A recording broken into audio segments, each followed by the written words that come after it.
Hello and welcome to the Global Church Project. I'm Graham Hill. Clendinning has served in a wide range of ministry roles, including the Director of Ministries for the Baptist churches in New South Wales and the Australian Capital Territory in Australia, the pastor of the Baptist churches in Broken Hill and Orange in New South Wales, serving on the faculty of Morling Theological College for 14 years, where he lectured in the areas of pastoral and practical theology. He's currently serving as an interim minister, helping churches move and become healthy and outward looking. Aside from his pastoral studies, Ken has also got a background in education, psychology and sociology. For the past 25 years, he's been the chaplain of the Canterbury Bulldogs NRL football team. Ken Clendinning, welcome to Inside Ministry. In your role, you spend a lot of time meeting with pastors and visiting churches.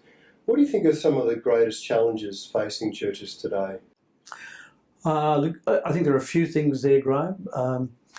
I think one of the first things is the change in context in which we operate today than maybe the church has operated in the past. Society has changed quite significantly, and particularly for churches that have been around for quite some time. One of the biggest challenges for them is to recognise that the context, the society, the community in which they are based is not the same as it was so many years ago. And the challenge for them is that they've got to rethink how they do that. It's certainly a far more missional context than it was previously, as understood to be previously. People certainly are far less biblically literate, and certainly there are lots of other pressures and so forth, secular and otherwise, in society. And so what does that mean for the church? So I think one of the challenges is that they need to have a sense of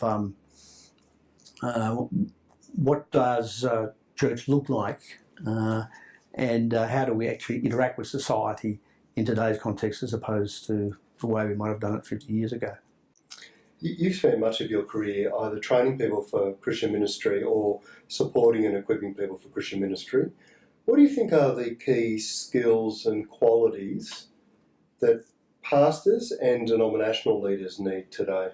I think one of the things that's always been there and continues to need to be there today is that people who are in leadership roles such as that certainly need to have a vital spirituality of their own, a vital relationship with God. And I think next, a Christian maturity, Christian character and so forth is extremely important within today's context.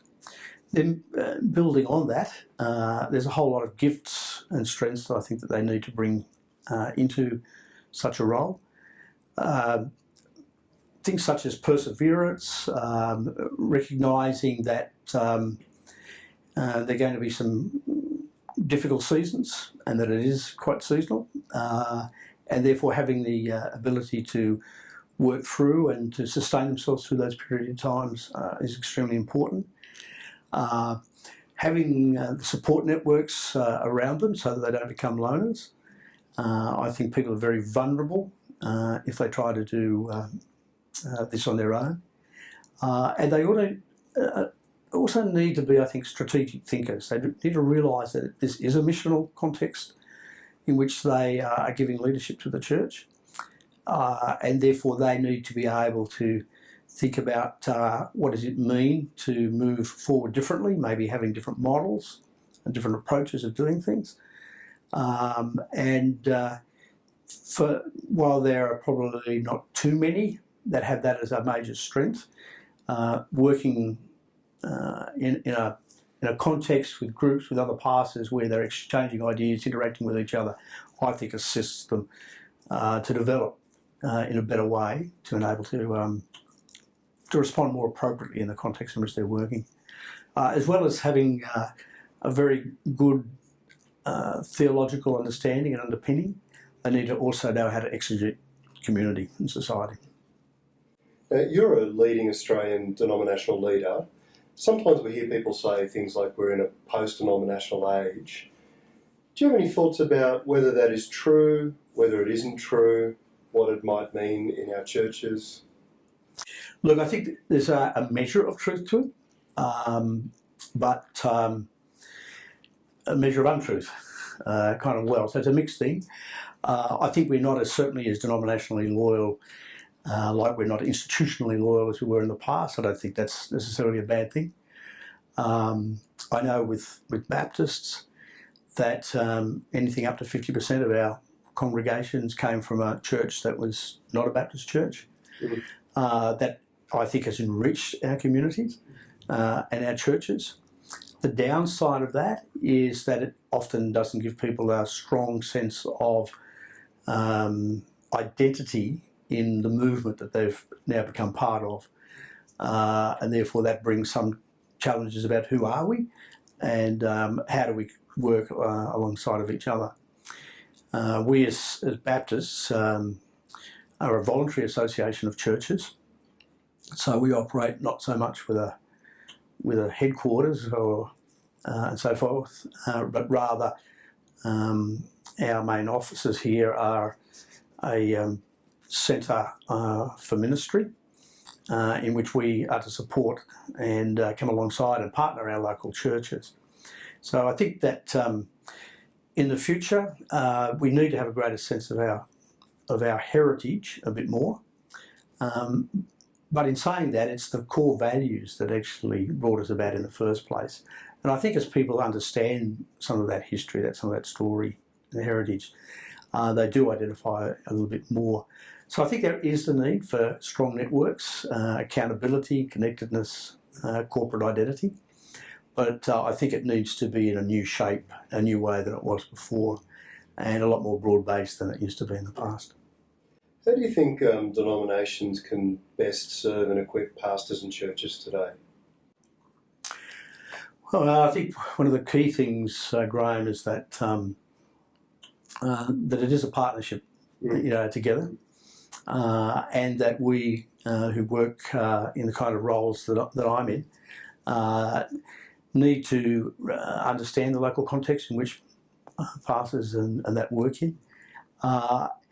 Help to facilitate them connecting to the right resources, to the right kind of conversations that they need to have as they seek to explore what it means in their local context. And sometimes that involves networking them and linking them up. In some cases, it's providing good, thorough, well-based research on best practice, so they have the opportunity to access good material that would help them to think through both theologically and practically. I think we can help them we can tell the good stories of the things that are happening in our churches that God is doing, helping them to be inspired by that, but also to help them to find places where they can look at and consider what this might mean in their particular context. We can facilitate some of those dialogues and interactions with each other. So there's some of the things I think. And you said that it's a partnership, so it isn't all about the denomination necessarily giving out. So how do churches and pastors best cooperate with the denomination, partner with the denomination today? Look, we have 350 churches as part of our association. We find that 350 churches, knowing 350 churches for each of our churches to know each other is an impossible task. Yeah. And there's quite diversity amongst them. I think one of the best strategies for us is to assist churches to network in smaller network groups, cluster groups and so forth, if you like. Not only pastors, but churches collaborating together. Now, in some cases, that will be geographically governed. In other cases, it may be churches of similar interests, theological emphases, sizes of churches. So it may be that some larger churches that network together, sharing ideas, thoughts, collaborating together on activities. In our smaller churches, it may be that we do a number of ministry activities collectively. So there may be, for example, a number of churches in a reasonable geographical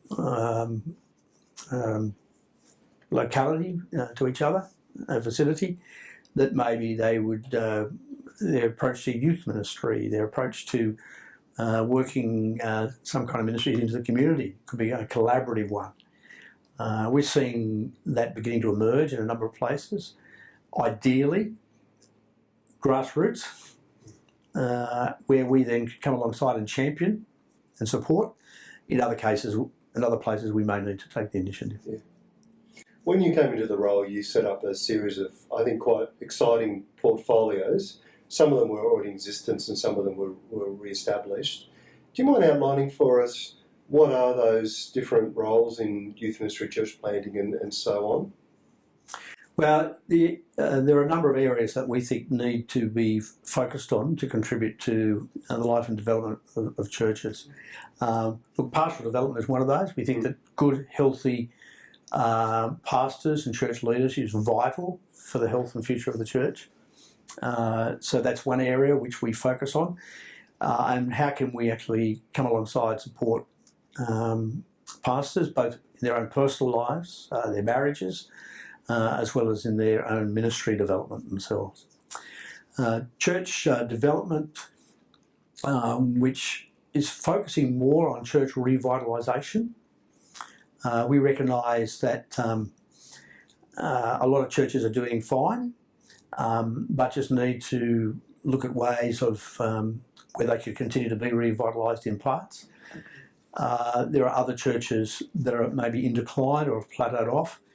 And there needs to be a real renewing that takes place in the life of those churches. So that area focuses on that. The person who heads that up also looks at evangelism at the moment, but our plans are that within this year we would have somebody dedicated just to that area alone, whose role will be coming alongside the local churches to help them in their evangelism strategies. Church planting is another area, and we realise that both in new areas, new housing developments and so forth, there needs to be a evangelical witness and church that's established in those areas, so we look at those. But there are also areas before where maybe churches have closed or moved out, or the whole population has changed, and so we're looking at planting new churches in that area, so there's a whole group dedicated to that. We recognise that discipling and discipleship and leadership are really important areas to invest in.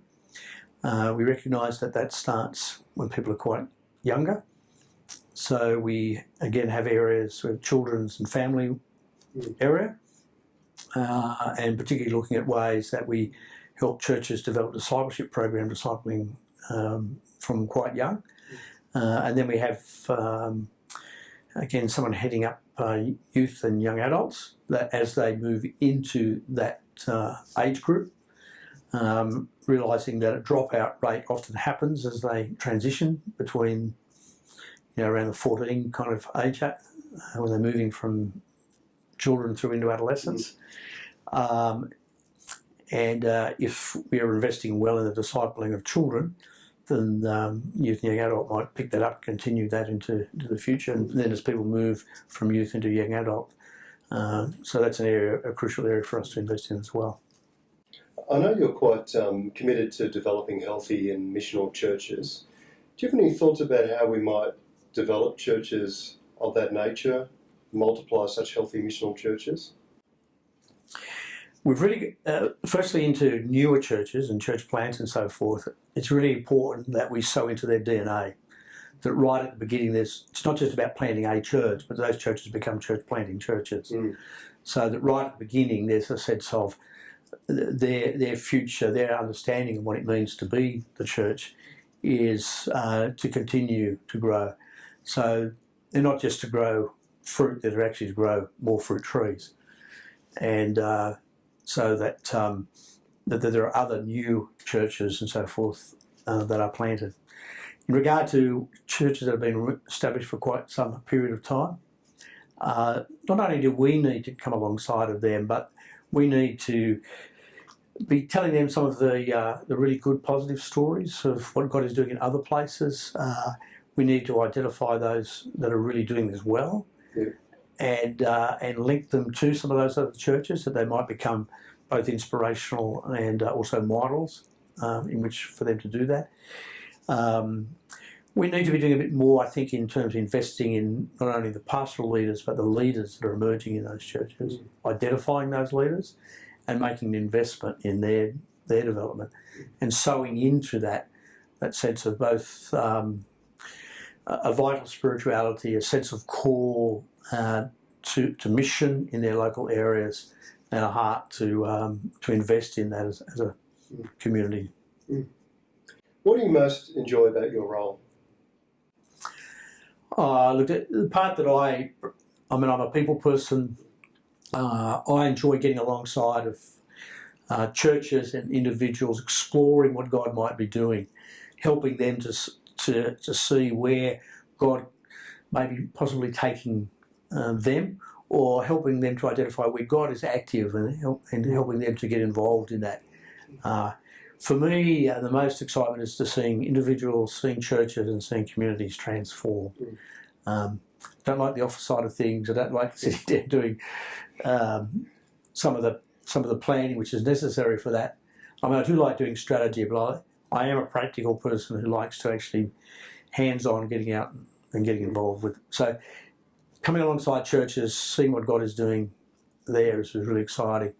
And I guess I'm in a privileged position in that while I have to deal with some difficult circumstances in some churches, I get to see some of the good things that a lot of people don't get to see, and can really rejoice and enter into the joy with others to see what God is doing in places. And so I get to see things and experience things that I guess a lot of others don't get the chance. When I was at college, we had a leader come along and talk about things I wish I had have known before I went into pastoral ministry. Do you have any thoughts about things you wish you had have known about ministry or about faith, anything, if you're going into ministry again? Look, first going to ministry, very idealistic. First 3 years sort of sorts that out a little bit. When it becomes a little bit more realistic, particularly for myself, because I went, I moved 1,300 kilometres away into an isolated community, and all the networks and so forth I had in the past disappeared, and I arrived knowing nobody, and wish I'd done anthropology when I was at college, and subsequently did so.